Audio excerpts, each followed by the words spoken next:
I'm Peter. I never considered that I was a carer or anything until my stepson had an episode and we were suddenly told we were carers. Now, my wife had cared for him for many years because he had a deprivation of oxygen at birth, and this manifested itself later, first of all as cerebral palsy, and then as he got older he had a breakdown, and eventually he was diagnosed with schizophrenia. Now, my wife I always see as the primary carer, but I think she needs a great deal of support as well. So I tend to introduce myself as somebody who cares for a carer. As with a lot of these things, I think you can come home with a great deal that you need to unload yourself, and I like to think that she can unload on me. Obviously I do my bits of caring as well. I think in the very, very early stages we were quite shocked because when we went to the care plan meetings with my stepson, being a very polite lad, the professional would ask him how he was, and being polite he would say, I'm fine, thank you very much, doctor. At which point the response tended to be, well, in that case I'll see you in 3 months' time. And we'd say, whoa, whoa, whoa, whoa, hang on a second.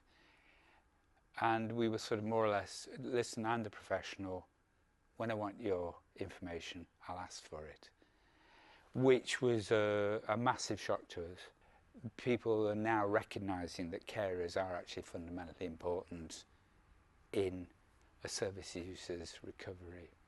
There are still issues in terms of confidentiality. There's always issues relating to what a service user wants you to know. And we try to sort of look at it in terms of what's in his best interest. It's difficult, isn't it? Advanced directives and care plans and things can be put into place, but then when somebody's not well, they might not want any of that information to come out. Very difficult. Although he doesn't live with us, we're visiting him on every day. Even when we have an agency coming in, there are still phone calls. Mum, are you coming up? Can you come for a cup of tea? I think it's for reassurance and things like that. But through that, he's not actually been in hospital for some time, which is brilliant. I'd be wrong to say that I don't sometimes feel irritated, that I don't sometimes feel frustrated, that I don't sometimes feel selfish. There are times when I think, what about me? What about some time for me?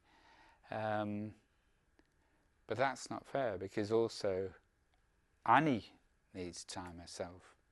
And I think that's one of the pressures of being a carer, that it can be very, very demanding. It's actually given me much more awareness of other people. There are so many people that just go through life complacent and happy, ignoring what's really going on about them.